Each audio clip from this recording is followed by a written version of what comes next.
तो मूवी की शुरुआत में हमें एयरपोर्ट का सीन दिखाते हैं, जहाँ पर कस्टम ऑफिसर 3 एयर होस्टेस को अरेस्ट करके अपने साथ ले जाते हैं, जिनके नाम है गीता सेठी, दिव्या राणा और जैस्मीन। अब हमें दिव्या राणा अपनी स्टोरी बताती है कि वो एयर होस्टेस कैसे बनी। असल में दिव्या एक टॉपर लड़की थी जो कि एक ननेरी नाम की जगह पर रहती थी। वहाँ पर एक एयरपोर्ट तो था, पर कभी वहाँ पर कोई प्लेन लैंड नहीं करा। तो वहीं से दिव्या का सपना था कि वह एक पायलट बने और प्लेन यहाँ पर लैंड करे। दिव्या ने पायलट बनने के लिए काफी मेहनत भी करी और उसके घर वालों को लगता था कि वो तो पायलट बन ही जाएगी, इसलिए उसकी पढ़ाई के लिए उन्होंने लोन तक ले लिया। पर किस्मत के चलते वो पायलट नहीं बन पाए। अब दिव्या की हिम्मत नहीं थी कि वो अपने घर वालों से सच बता पाए कि वो पायलट नहीं बन पाई है, इसलिए वो एयर होस्टेस ही बन गई। लेकिन दिव्या के घर वालों को लगता है कि उनकी बेटी पायलट बन चुकी है और दिव्या अब धीरे धीरे करके अपनी पढ़ाई का लोन उतार रही है। फिर इसके बाद हमें गीता सेठी की कहानी बताते हैं कि गीता और उसके हस्बैंड काफी रिच फैमिली से थे, जिनका सेठी किचन का एक अच्छा खासा बिजनेस था। पर सेठी भाइयों की लड़ाई के चलते गीता की फाइनेंशियल कंडीशन खराब हो गई और उसे घर चलाने के लिए एयर होस्टेस की जॉब करनी पड़ी, जो कि उसे काफी आसानी से मिल भी गई क्योंकि गीता मिस कर्नल रह चुकी थी। यह गीता मिस्टर सेठी से कहती है कि जैसे मेरा पीएफ एयरलाइंस वाले दे देंगे, मैं जॉब छोड़ दूंगी और हम दोनों अपना गोवा में रेस्टोरेंट खोलेंगे। फिर हम जैस्मिन की स्टोरी देखते हैं, जहाँ जैस्मिन के मम्मी पापा के डिवोर्स होने के बाद जैस्मिन अपने नाना के साथ ही रहती थी, जो कि उसका पूरा ख्याल रखते थे। धीरे धीरे जैस्मिन बड़ी हुई तो उसने देखा कि उनके पास इतने ज्यादा पैसे नहीं है और जैस्मिन को पैसों से बहुत लगाव था, इसलिए उसने बिजनेस करने की सोची, लेकिन उसमें भी बुरी तरह फेल रही। इसके बाद उसे किसी ने एयर होस्टेस बनने के बारे में बताया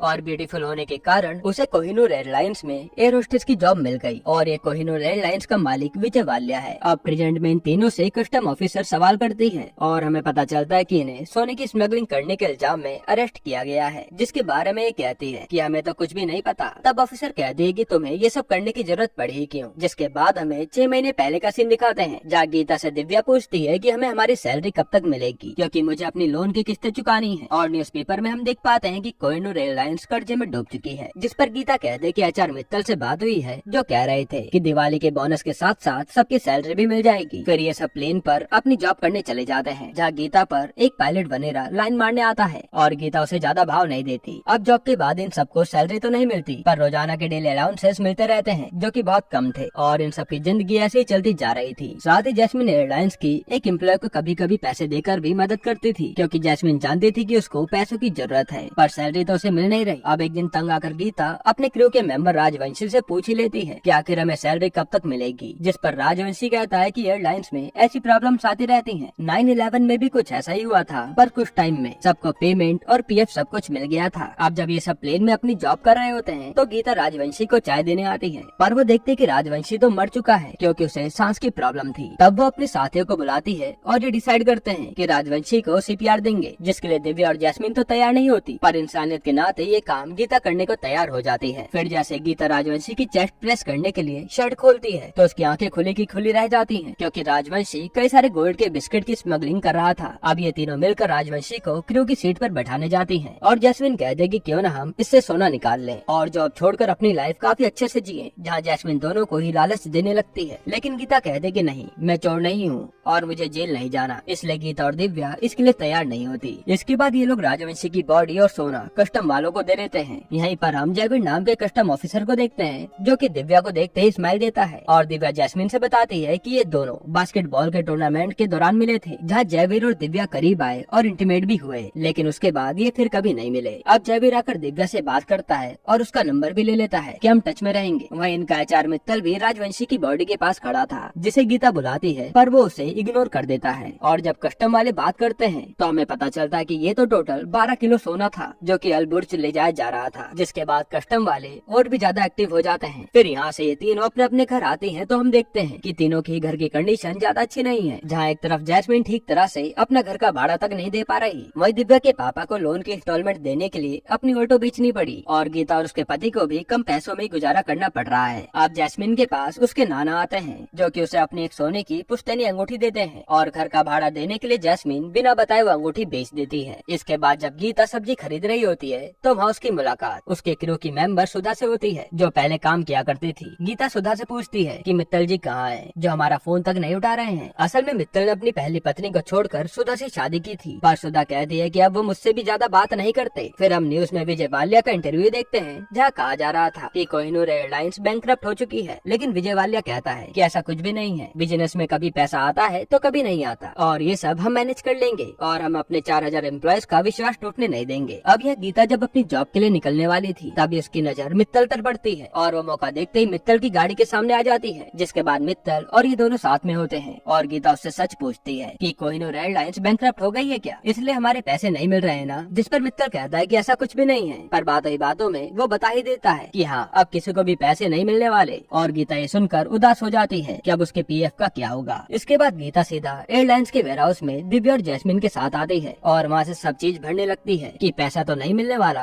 कम से कम यहाँ की चीजें ही अपने साथ ले जा लूं। तब जैस्मिन उससे इसका कारण पूछती है और सच्चाई जानने के बाद इन दोनों के भी होश उड़ जाते हैं, जिस पर जैस्मिन कहते हैं कि तुम्हारे कारण ही वो सोना हाथ से निकल गया। और दिव्या भी इसके लिए सॉरी कहती है कि हाँ हमें सोना रख लेना चाहिए था। फिर गीता कहते है कि राजवंशी काम किसके लिए कर रहा था, काश हमें पता चल पाता। तब जैस्मिन कहते हैं कि अभी पता चल जाएगा और यहाँ रिवील होता है कि जैस्मिन ने राजवंशी का फोन अपने पास से रख लिया था। अब ये लोग राजवंशी के फोन से उस नंबर पर कॉल लगाते हैं जिस पर राजवंशी बार बार बात करता था और उस साइड से फोन मित्तल उठाता है, यानी इन सबके पीछे मित्तल का हाथ है। फिर ये तीनों मित्तल से जाकर मिलते हैं और उसे ब्लैकमेल करने लगते हैं कि हम भी सोना एक्सपोर्ट करेंगे, हमें भी पैसा कमाना है। तब जाकर मित्तल उन्हें एक कार्ड देता है किस पर एक एड्रेस लिखा है, वहीं पर आकर मिलना मुझसे। अगले दिन ही तीनों मित्तल के बताए हुए एड्रेस पर पहुंच जाते हैं और वहाँ मित्तल इन्हें सोने के बिस्किट देता है कि अब इन्हें अलबर्ज पहुँचाने की जिम्मेदारी तुम्हारी है और वहाँ पहुँचकर गेट नंबर 2 से निकलना, क्योंकि वहाँ मेरी सेटिंग है। साथ ही मित्तल इन्हें वार्न भी करता है कि ये लेकर भाग मत जाना, क्योंकि मेरे पास तीनों की पूरी कुंडली है। और हाँ, राजवंशी का मामला अभी भी गर्म है, इसलिए कुछ और तरीका सोचना इसे बाहर ले जाने का। अब ये तीनों घर पर बैठकर सोना बाहर कैसे ले जाएं, इसी के बारे में सोच रही थी। तब दिव्या पूछती कि लोग विदेश से सोना इंडिया लेकर आते हैं, पर यहाँ तो उल्टा ही हो रहा है, ऐसा क्यों? जिस पर जैस्मिन कहते हैं कि तुम आम खाओ, गुठलियाँ मत गिनो और ये फालतू के सवाल मत पूछा करो। अब इन्हें कुछ भी समझ नहीं आता कि ये सोना कहाँ रख कर ले जाए। और फिर जैसे गीता चॉकलेट खाती है तो उसे एक आइडिया आता है, जिसके बाद ये तीनों सोना लेकर सोनार के पास चले जाते हैं और उससे सोना पिघलवा कर चॉकलेट बॉल की शेप में बनवा लेते हैं, जिस पर बाद में ये लोग कैंडी का ही पानी चढ़ा देते हैं। और इस तरीके से ये लोग अपनी पहली स्मगलिंग को डर डर के अंजाम देते हैं, जिसके लिए इन्हें खूब सारे पैसे भी मिलते हैं। अब धीरे धीरे ये लोग इसी तरीके से हर रोज सोना बाहर पहुँचाने लगते हैं और खूब पैसा भी कमाते हैं, जिससे तीनों की जिंदगी सही होती जा रही थी। जहाँ जैस्मिन अपने नाना की अंगूठी वापस खरीद लेती है और गीता को अपना रेस्टोरेंट खोलने का सपना साकार होता नजर आ रहा था और ये लोग इन पैसों से खूब एंजॉय भी करते हैं और जो मन में आता है वही खरीदते रहते हैं। साथ ही जैस्मिन कुछ पैसे उस एम्प्लॉय को भी देती है ताकि उसकी थोड़ी मदद हो पाए। अब एक दिन इन तीनों की इतना खुश होकर काम करता देख क्योंकि एक लड़की को शक होता है कि सैलरी न मिलने के बाद भी ये लोग इतना खुश क्यों हैं, पर वो इन्हें कुछ भी कहते नहीं। फिर एक दिन जब ये लोग अपनी फ्लाइट के लिए जा रहे होते हैं तब इन्हें कस्टम ऑफिसर रोक लेती है और इनके सामान की तलाशी लेने लगती है। अब जैसे वो ऑफिसर उस चॉकलेट वाले बॉक्स को उठाती है तभी वहाँ जैस्मिन को जयवीर दिखता है और वो दिव्या का नाम लेकर उसे वहाँ पर बुला लेती है, जिसके बाद जयवीर उस ऑफिसर से कहकर उन्हें जाने देता है। और यहाँ पर आज ये बाल बाल बचे थे। अब जॉब के बाद ये लोग जब घर जा रहे होते हैं तब जैस्मिन दिव्या को जयवीर के नाम से छेड़ती है कि अब तो दोनों क्लोज आ गए हैं। और फिर वो मौका देखते दिव्या के फोन से जयवीर को मैसेज कर देती है डिनर के लिए और तीनों को इतना खुश देखकर उनके साथ वाली मेंबर को थोड़ी जलन हो रही थी। अब रात को दिव्या जयवीर के साथ डिनर करने आती है जहाँ पर ये दोनों क्लोज आ जाते हैं, पर दिव्या कहते कि आज नहीं फिर कभी करेंगे। इसके अगले दिन जब ये लोग फ्लाइट पर होते हैं तो इन्हें आज का अलाउंस मिलता है, जिसे देखकर वही क्रू मेंबर कहती है इतने पैसों से तो मैं अपने बच्चे को भी अच्छे स्कूल में नहीं पढ़ा पाऊंगी। और वो अपना हाल बताकर रोने लगती है, जिसे देखकर दिव्या और गीता को दया तो आती है पर वो कुछ कहते नहीं, क्योंकि अगर वो इन्हें सच बता देंगे तो ये बात हर तरफ फैल जाएगी कि कंपनी बैंकरप्ट हो चुकी है और फिर इनका गोल्ड बाहर ले जाना नामुमकिन हो जाएगा। फिर कहानी प्रेजेंट में आती है जहाँ कस्टम ऑफिसर बार बार सोने के बारे में पूछे जा रही थी कि बुड्ढे के मरने के बाद सोना बार बार अलबुर्ज में स्मगल किया गया है और मुझे उसमें तुम्हारा हाथ लग रहा है, पर ये तीनों साफ साफ मना कर देती हैं। जिसके बाद वो ऑफिसर उनके फोन चेक करती है और जैस्मिन के फोन में उसे इन तीनों की बार में ग्रैंड पार्टी करते हुए फोटो दिखती है और वो पूछती है कि इतना पैसा कहाँ से आया। फिर सीन पास्ट में जाता है जहाँ ये तीनों जैस्मिन के बर्थडे की खूब पार्टी करते हैं और फिर शैंपेन की बड़ी बोतल लेकर नशे में घर लौट रहे होते हैं। तभी दिव्या एक लड़की से टकराती है और ये देखते हैं कि ये तो उनकी ही क्रू की मेंबर है। उसे देखकर इन तीनों का ही नशा उतर जाता है और वो लड़की भी सोचने लगती है कि इन पर इतना पैसा कहाँ से आ रहा है। फिर अगले दिन उसे कस्टम ऑफिसर पर किसी का फोन आता है और उसे टिप मिलती है कि आज की फ्लाइट से सोना बाहर जाने वाला है, जिसके बारे में वो जयवीर को बताती है और कहते कि ये 3 नाम भी टिप में मिले हैं। इसके बाद वही सीन आता है जो हमने मूवी की स्टार्टिंग में देखा था, जहाँ ये कस्टम ऑफिसर इन तीनों को अरेस्ट करके अपने साथ ले जाती है। अब प्रेजेंट में तीनों के पास से ऑफिसर को कुछ भी नहीं मिला था, इसलिए उनके हेड आकर कहते कि उन्हें जाने दो क्योंकि इससे हंगामा हो सकता है। तब वो ऑफिसर गुस्से में बाहर आती है और उसे गीता के बैग से चॉकलेट मिलती है और उसे याद आता है कि उस दिन भी इनके पास चॉकलेट थी, तो वो जल्दी से आकर उनके बैग से चॉकलेट की बॉक्स निकालती है, जो देखकर ये तीनों ही डर जाती हैं। अब जैसे वो ऑफिसर चॉकलेट खाती है तो वो नॉर्मल चॉकलेट निकलती है, जिससे वो बौखला जाती है क्योंकि क्योंकि उसे लगा था कि इसमें सोना होगा। अब कोई भी सबूत तीनों के खिलाफ नहीं था, इसलिए तीनों को ही छोड़ दिया जाता है। फिर हमें 6 घंटे पहले का सीन दिखाते हैं जब इनकी फ्लाइट लैंड करने वाली थी। तब कैप्टन दिव्या को बताता है कि शायद आज घर जाने में लेट हो जाएगा क्योंकि कस्टम वाले चेकिंग कर रहे हैं। तब ये तीनों ही डर जाती है कि आज ये लोग बुरी तरह फंसने वाले हैं और इन्हें जेल हो जाएगी। लेकिन दिव्या को आइडिया आता है और वो सोना प्लेन के ही कैबिन में छुपा देती है, इसलिए ऑफिसर को सोना नहीं मिला था। अब प्रेजेंट में ये तीनों तो छूट जाते हैं, पर वो सोना प्लेन में उड़कर उनकी नजरों के सामने ही चला गया था, जो शायद अब मिलना मुश्किल है क्योंकि ड्यूटीज बार बार चेंज होती रहती हैं। इसके बाद जब ये तीनों घर जा रही थी तब जैस्मिन कहती है कि ये सब कोमल ने कस्टम वालों को बताया होगा क्योंकि उस दिन पार्टी के बाद उसने हमें देखा था। पर यहाँ किसी बात को लेकर जैस्मिन और दिव्या की आपस में लड़ाई हो जाती है और गीता दोनों को कार से उतार कर घर चली जाती है। फिर दिव्या पर जयवीर के कई कॉल भी आते हैं पर दिव्या उसे नहीं उठाती। अगले दिन जब दिव्या अपनी फ्लाइट पर थी तब वो क्रू मेंबर को उनके बारे में बात करते हुए सुनती है और उसे लगता है कि वो क्रिमिनल तो नहीं बन गई क्योंकि दिव्या टॉपर होके भी ये सब उटपटांग काम कर रही है। फिर जब दिव्या एयरपोर्ट पर होती है तब उसे उसका भाई मिलता है जो दिव्या को एयर होस्टेस की ड्रेस में देखकर शॉक हो जाता है क्योंकि उसे तो लगता था कि दिव्या पायलट है। जिसके बाद दिव्या उसे सब सच बताती है और वो कहता है कि जैसा चल रहा है चलने दो। अब कुछ दिन ऐसे ही बीतते हैं और एक दिन उसी फ्लाइट से सोना नीचे गिर जाता है जिसकी न्यूज हर चैनल पर दिखाई जा रही थी। अब ये देखकर गीता काफी डर जाती है कि अब उनका क्या होगा, पर मिस्टर सेठी कहते हैं कि डरने वाली बात नहीं है क्योंकि पुलिस वालों के पास सबूत नहीं है कि ये तुमने ही रखा है। इधर जयवीर न्यूज देखकर अपने ऑफिसर से कहता है कि तुम्हारी टिप सही थी, पर वो ऑफिसर कहती है कि अब क्या फायदा, वो तीनों तो बचकर निकल गई। फिर जयवीर से मिलने दिव्या आती है पर जयवीर उस पर ही भड़क जाता है कि मुझे तुमसे कोई बात नहीं करनी। वहीं इस साइड जब जैस्मिन अपने घर आती है तो देखती है कि उसके नाना जी उसे हमेशा के लिए छोड़कर चले गए हैं और वह पूरी तरह टूट जाती है, जहाँ उसके साथ अब दिव्या और गीता आकर खड़ी होती हैं। फिर कुछ दिनों बाद न्यूज आती है कि विजय वालिया हमेशा के लिए देश छोड़कर भाग गया है और किसी भी एम्प्लॉय को एक फुटी कौड़ी नहीं मिलने वाली है, जिससे वो सारे एम्प्लॉय रोने लगते हैं। वहीं कोमल की बहस दिव्या और गीता से भी हो जाती है कि मैंने तुम्हें अपना समझा और तुमने हमें कुछ भी नहीं बताया, और वो कहते कि मैंने कस्टम वालों को भी तुम्हारे बारे में कुछ भी नहीं बताया था। ये सुनकर तीनों के ही होश उड़ जाते हैं। फिर जाते समय जैस्मिन सोचती है कि जब कोमल ने कस्टम वालों को कुछ भी नहीं बताया तो फिर कौन हो सकता है, और उसे कस्टम ऑफिसर की बात याद आती है जो कह रही थी कि मेरी जासूस इनके जैसे ही एक एयर होस्टेस रह चुकी है। तब जाकर गीता को याद आता है कि ये काम मित्तल की बीवी सुधा कर सकती है और ये तीनों जाकर सुधा को पकड़ लेते हैं। फिर सुधा इन्हें सच बताती है कि मित्तल ने मुझे भी छोड़ दिया है और उसने बाहर एक फिरंगी से सेटिंग कर ली है, इसलिए मैंने गुस्से में आकर कस्टम वालों को इन्फॉर्मेशन दी ताकि मित्तल भी पकड़ा जाए, पर कुछ भी फायदा नहीं हुआ। तब गीता पूछती है कि इतना सोना मित्तल पर आया कैसे, और सुधा बताते कि ये मित्तल का नहीं बल्कि विजय वालिया का ही सोना है जिसे तुम लोगों ने खुद बाहर पहुँचाया है, और वालिया भी मौका देखकर विदेश भाग गया, जिसे सुनकर इनके होश उड़ जाते हैं कि इन्होंने कुछ पैसों के लालच में अपने पैर पर कुल्हाड़ी मार ली। ना तो विजय का सोना बाहर ले जाते, ना ही विजय वालिया यहाँ से भागता। सुधा बताते हैं कि अगले हफ्ते तो वो अपनी बेटी की ग्रैंड वेडिंग भी करने वाला है। अब शाम के टाइम ये तीनों एक जगह पर मिलते हैं जहाँ दिव्या कहती है कि मैंने हिसाब लगाया तो हमने करीब 3000 करोड़ का सोना बाहर पहुँचाया है, जिस पर गीता कहते हैं कि अब हम ही ये सोना लेकर भी आएंगे, और इसके लिए ये तीनों ही मान जाती हैं। फिर अगले दिन ये विजय वालिया से सोना लूटने के लिए अल्बर्ट्स पहुँच जाती हैं और वहाँ रोज विजय वालिया पर नजर रखती हैं। फिर इन्हें वालिया जहाँ ठहरा था उस होटल के बारे में भी पता चलता है जहाँ इन्हें मित्तल भी दिखता है, और मित्तल के पास वही सोने के भरे बैग थे जो वो विजय वालिया को दे देता है। तब गीता कहते कि वालिया ने सोना यहीं पर रखा है तो हमें यहीं पर स्टाफ की नौकरी लेनी पड़ेगी, जिसके बाद गीता एक आदमी से कांटेक्ट करके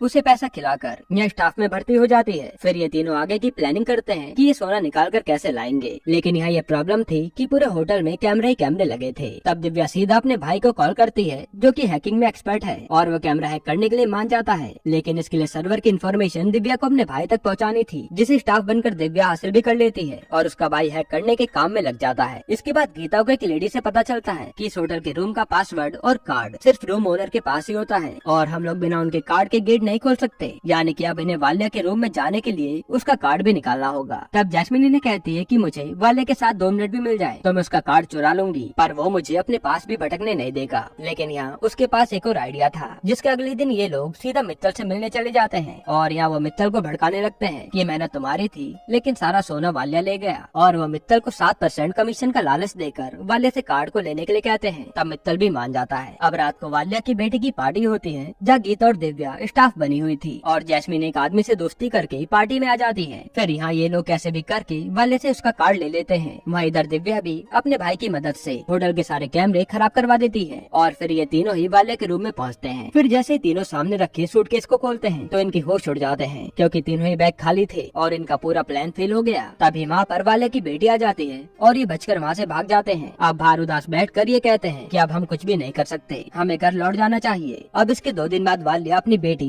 और दामाद के साथ सारा सोना लेकर किसी दूसरे देश जाने के लिए निकलता है और प्लेन में हम देखते हैं कि उनकी खातिरदारी के लिए गीता और जैस्मीन पहले से ही मौजूद है। तब हमें फ्लैशबैक का सीन दिखाते हैं जहाँ गीता ने कहा था कि हमें वापस लौट जाना चाहिए। उसी समय जैस्मीन एक टैब निकालती है जो कि उसने वाल्या के रूम से उठा लिया था और उससे इन्हें पता चलता है कि वाल्या ये देश छोड़कर किसी आइलैंड पर जा रहा है और ये प्लान करते हैं कि हम प्लेन से ही सोना चुराएंगे। जिसके बाद सबसे पहले ये लोग प्लेन की क्रू को ठिकाने लगाते हैं और उनकी जगह खुद क्रू बन के आ जाते हैं। अब ये प्लेन में सबको बेहोशी की दवा डालकर शैंपेन पिलाते हैं, पर वाल्या की बेटी उसे पीने से ही मना कर देती है और वो उटपटांग फरमाइशें करने लगती है, जिसकी डिमांड पूरी करते करते ये लोग ही पागल हो जाते हैं। फिर थोड़ी देर में सारे लोग बेहोश हो जाते हैं, पर वाले की बेटी ने तो कुछ भी पिया नहीं था, इसलिए वो होश में थी। अब थोड़ी देर में उसके सोने के बाद ये लोग जल्दी से जाकर वाले के बैग चेक करते हैं तो सोना उसी में था और ये देखकर ये बहुत खुश होते हैं। पर तभी पीछे से वाले की बेटी आती है और वो अपने पापा को जगाने लगती है, पर दवाई के कारण शोर मचाने के बाद भी कोई जागता नहीं और ये वाले की बेटी को बांध देते हैं। फिर जैस्मीन और गीता उन बैग को बंद करके ले जाने की तैयारी करते हैं और यहाँ वाले की बेटी किसी तरह से प्लेन उड़ाने वाले कैप्टन को कांटेक्ट करती है और हमें पता चलता है कि प्लेन उड़ाने वाला कोई और नहीं बल्कि दिव्या ही है। फिर हमें फ्लैशबैक दिखाते हैं जहाँ इन्हें पता चला था कि वाल्या के प्लेन का पायलट वही आदमी है जो कि गीता पर लाइन मारता है, इसलिए गीता उससे मिलने गई और उसे बेहोश करके बंद कराई। फिर उसकी जगह दिव्या ने ले ली। अब प्रेजेंट में जब प्लेन को लैंड करने की बारी आती है तो दिव्या काफी ज्यादा डरी हुई थी क्योंकि उसे प्लेन तो उड़ाना आता था पर लैंड करना नहीं आता था, इसलिए वो गीता के कहने पर प्लेन लैंड करने के लिए किताब पढ़ती है। फिर वो रनवे देखकर प्लेन को बड़ी मुश्किल से लैंड करती है और यहाँ दिव्या को पता चलता है कि ये तो उसी का गांव है और यह दिव्या को पता चलता है कि ये तो उसी के गांव का रनवे है जहाँ वो कभी प्लेन उड़ाना चाहती थी। इसके बाद ये तीनों वो सोना लेकर वहाँ से चली जाती हैं और वाले तीनों को देखता रह जाता है पर कुछ कर नहीं पाता। फिर थोड़ी देर में वहाँ पर पुलिस और कस्टम वाले आ जाते हैं जो कि वाल्या को अरेस्ट कर लेते हैं और सोना भी जब्त कर लेते हैं क्योंकि इन तीनों ने पहले ही जयवीर से डील कर ली थी। इसके बाद हम देखते हैं कि इन तीनों ने वाल्या के बैग से पहले ही सोना निकाल लिया था जिसको वह क्रू मेंबर्स में बांट देते हैं और मित्तल को भी उसका हिस्सा मिल जाता है जो कि सुधा के पास लौट आता है और फिर जयवीर और दिव्या की भी लव स्टोरी शुरू होती है। जिसके बाद ये मूवी यहीं पर एंड होती है। दोस्तों आपको ये मूवी कैसी लगी हमें कमेंट में जरूर बताइएगा और अगला एक्सप्लेनेशन आप कौन सी मूवी पर देखना चाहते हैं वो भी कमेंट कीजिएगा। बाकी अगर आपको हाल ही में आई एक कमाल की मूवी देखनी है तो आप ये वीडियो देख लीजिए।